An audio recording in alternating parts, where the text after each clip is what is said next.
More than a dozen armored vehicles, supply trucks, and multiple Russian infantry groups were reported knocked out of action in a short burst of fighting near Pokrovsk.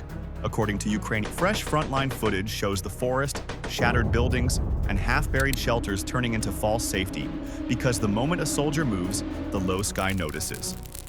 This is not a story about one big blast. It is a story about a repeatable kill chain where pressure comes first, panic comes second, and impact comes last. One drone forces a target to break cover, and the next one often arrives before the body even understands it has been exposed. That is why hiding is starting to fail, since trees block sight, but they do not block tracking, and ruins protect bodies, but they do not protect patterns. The most alarming part is that this method is no longer limited to infantry, because the same low-altitude logic is reaching vehicles and specialized hardware that used to feel harder to touch. So the real question is no longer who has more armor.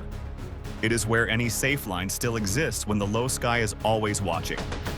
If this kind of clear, hard reporting matters, like the video, share it, and subscribe to Military Force. Now stay with this, because the next sequence shows how this drone logic spreads across the front in minutes. Ukraine's FPV teams are turning the forest belt and the forward tree lines into a killing ground, because cover that once bought time now gives away shape, motion, and routine. In many clips, Russian infantry tries to use trunks, brush, and broken walls as a shield, yet the strike craft approaches from above and behind, where the human eye rarely checks. The advantage is angle and timing, since a pilot does not need a clean sightline through the woods. He only needs a brief corridor over the canopy and a final dive into the gap. That dive changes behavior fast, and the moment the buzz is heard, calm turns into panic, while small choices start to decide survival. Some men press tight against bark, and others sprint deeper into branches, but the onboard camera keeps them framed as if the trees are only thin curtains. Ruins are not safer either, because a collapsed house can hide a body. Yet it cannot hide movement, and it cannot hide the way a figure shifts when the drone circles. Several sequences show the same hard rhythm in seconds, where a target spots the threat, drops low, crawls toward thicker cover, and still gets struck when the pilot commits to the final line. This is why the forest becomes a trap, since the instinct to hug concealment pulls troops into predictable lanes that aerial hunters can revisit again and again. One moment shows the dilemma, because a soldier tries to swat the drone with automatic fire, yet the burst goes wide and the muzzle flash marks his position. The FPV keeps coming, and the miss turns defense into a signal that helps the operator lock the last approach. What makes this pressure feel systematic is how often it looks organized, because operators appear to work in zones, with one craft searching, while another waits for a clear finish. There is also a hint of unit branding in the online ecosystem, since footage shared by Ukrainian formations, including channels linked to the Azov Brigade, often presents FPV work as a tool to blunt infantry pushes in wooded sectors. That does not prove every clip comes from the same unit, but it does show that drone hunting is treated as a repeatable frontline mission, not a lucky strike. The battlefield effect is blunt, because a squad that cannot move through trees without being tracked loses its easiest method for closing distance and regaining initiative. Once that happens, even simple tasks become risky, such as shifting between foxholes, moving ammunition by hand, or rotating a watch team before dawn. The pressure also bends command choices, because leaders must decide whether to pause and risk being pinned, or to rush and risk being filmed and hit. Either option carries cost, and that cost grows when the same terrain is scanned hour after hour by patient pilots. In practical terms, this forces a new kind of discipline, because survival depends on spacing, silence, and avoiding habits that look normal from the air. When the forest is already being watched, the deciding factor is no longer how many rifles are present, but how well troops can hide their patterns under a sky that never blinks. And that is where the next layer of coordinated strikes begins across the front today. The most frightening pattern in this footage is the force out, then finish method, because it turns a soldier's instinct to survive into the exact moment that gets him hit. The first FPV does not always dive for the kill right away, and instead, it pressures the target from a safe angle, holding close enough to be heard and seen while staying just far enough to avoid a clean shot. That pressure creates a deadline, so the man behind a tree or inside rubble has to choose fast, and the choice is usually movement. The moment he shifts, his outline separates from cover, and that tiny gap is what the second drone is waiting for. This is why the sequence feels cold and professional, since the strike is often not about raw speed, but about controlling the target's options until only one exit remains. One clip captures the trap clearly, because a soldier tries to swat the drone with automatic fire, yet the burst misses, and the weapon does more harm than help. The muzzle flash marks the exact spot. The recoil forces the shooter to stand or lean out, and the noise confirms that the target is still there. Even if the rounds cut leaves and bark, the drone does not need to win the gunfight, because it only needs the defender to reveal a body line for a second. When that second appears, the follow-on craft can commit to the final dive with less risk and more accuracy. For an American audience that studies tactics, the key point is that this is not just stick skill or a lucky camera angle, because it shows basic teamwork under pressure. Two drones are used like a simple chain, where one sets the conditions and the other delivers the decisive strike. And that is closer to small unit coordination than to a solo stunt. It also hints at planning, since someone has to decide roles, spacing, and timing, and someone has to keep track of what the target can still do. In a wooded belt, that means knowing which gaps lead out of cover, which path a man is likely to take, and how long he can stay still before fear makes him run. This kind of coordination is also a signal about training, because an operator who can hold pressure without rushing the hit is thinking like a hunter, not like a gambler. It matters that the first craft often acts like a shepherd, keeping the target boxed in while the second craft stays ready for the clean window. When this becomes routine, the battlefield changes at the human level, because troops start moving less, shooting more wildly, and making faster choices that are easier to predict from above. That pressure can freeze a small group in place, and a frozen group loses the ability to support nearby units, which is how local positions can unravel without a major assault. The wider message is that force out, then finish is not a trick. It is a repeatable process that scales with more operators and more drones. Once that process is running, the target set cannot stay limited to infantry, because the same logic can be applied to anything that hides, moves, and depends on timing. And that is where the story starts pulling expensive links into the same low-sky kill zone.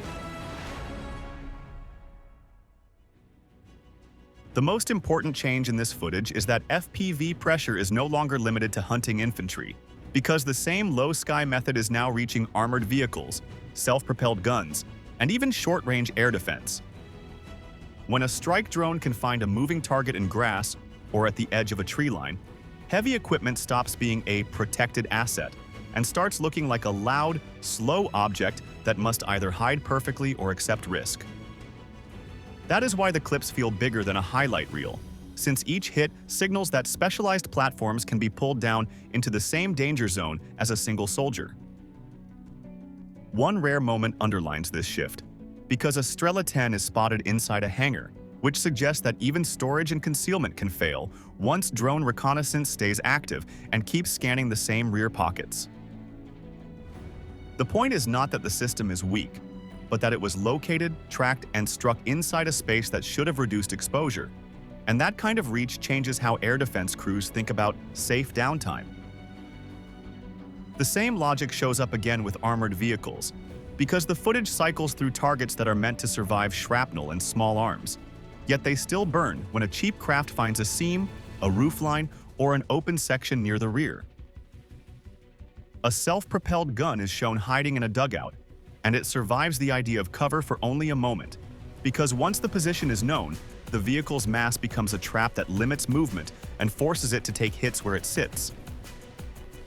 Even support assets are not spared, since an armored repair and recovery vehicle is shown being struck while crossing open ground, which hints at a wider problem where the tools used to rescue damaged armor can become targets themselves. This is the mechanical side of the story, But it also carries a political industrial signal because the battlefield in 2025 is being described as dominated by drone volume rather than only artillery weight. That claim is not abstract, since Ukraine has publicly pushed for massive FPV procurement and production, with reporting on plans to buy or field numbers measured in the millions for 2025.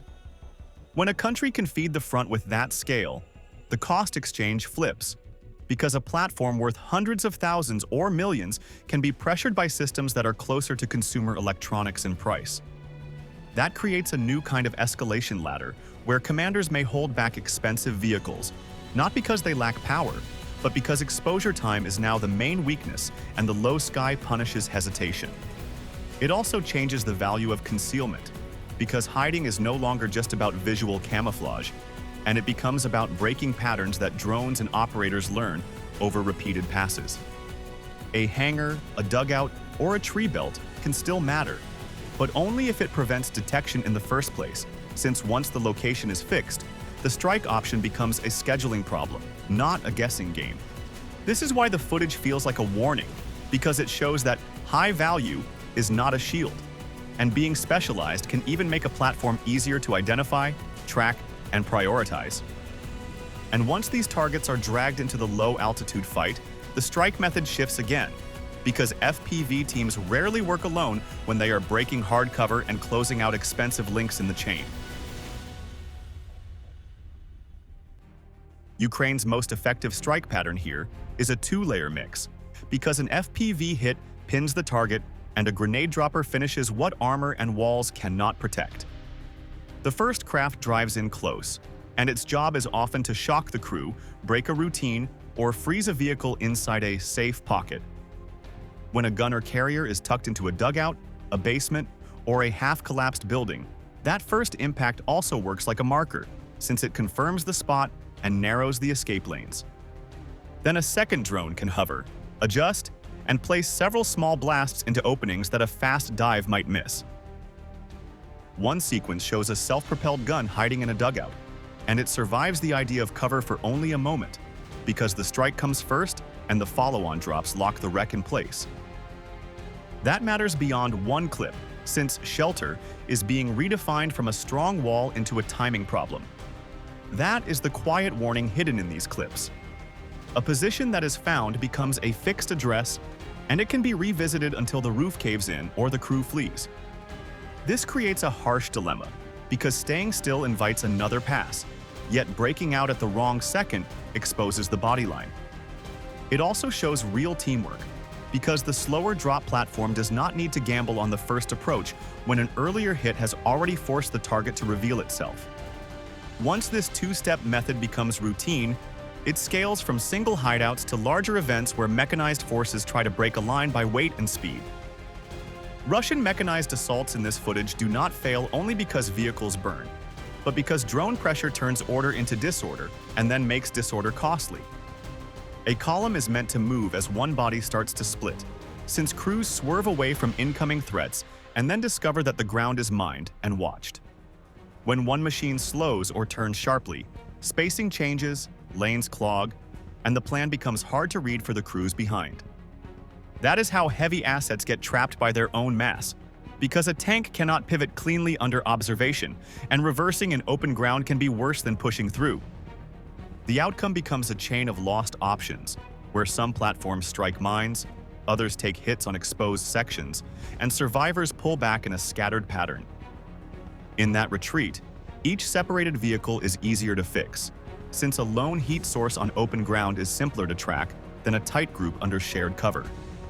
Support elements are pulled into the same danger because recovery vehicles that should rescue damaged armor can be targeted while moving, turning repair work into another frontline risk.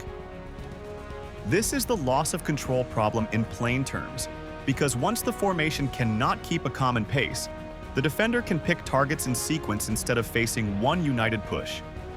It also feeds into strategy, since replacing burned hardware takes time, money, and foreign supply lines, while small strike craft can be produced and trained faster. When ground movement is bent sharply by low-altitude pressure, the fight naturally shifts toward the sensors and the eyes in the air, because blinding the other side can reset the whole tempo. Ukraine's FPV teams are now hunting Russian UAVs in the air, and that single detail shows the drone war has climbed into a new layer of daily work.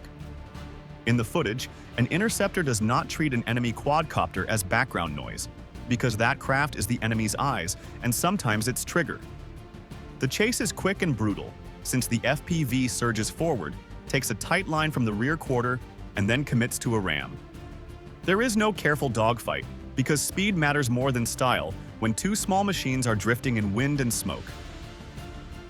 A direct collision snaps props, knocks cameras off axis, and often breaks the control link in the same instant, which is why crews prefer impact over a slow approach. Some teams also time these hits around movement, because clearing the air for even a short window can let a squad cross a gap without being tracked. When this happens repeatedly, drone versus drone stops being a lucky moment and becomes a scheduled task, and that shift pulls the whole battlefield upward.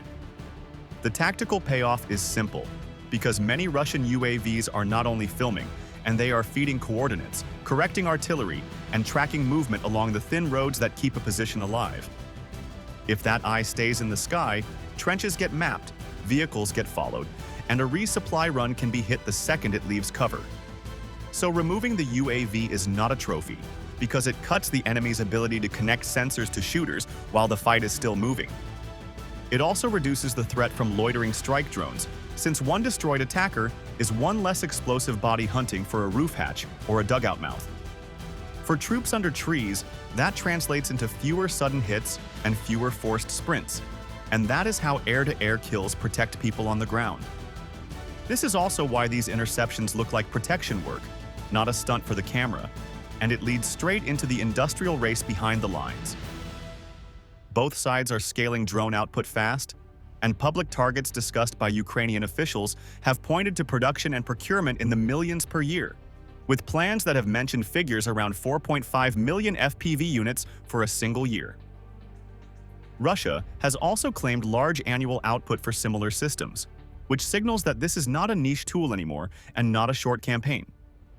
When supply reaches that level, interception becomes sustainable, because there are enough frames, batteries, and trained teams to spend drones on defense without emptying the offensive stock. It also pushes design choices, since a cheap interceptor only needs speed, control, and a strong nose, while a strike craft needs payload and stable video.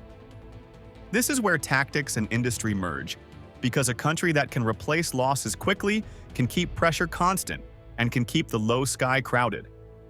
The strategic effect is that control now depends on who keeps more eyes alive while deleting the other side's eyes faster. And that is a contest measured in minutes, not weeks. A force that loses reconnaissance loses warning time, and warning time is what allows dispersion, camouflage, and safer movement between positions.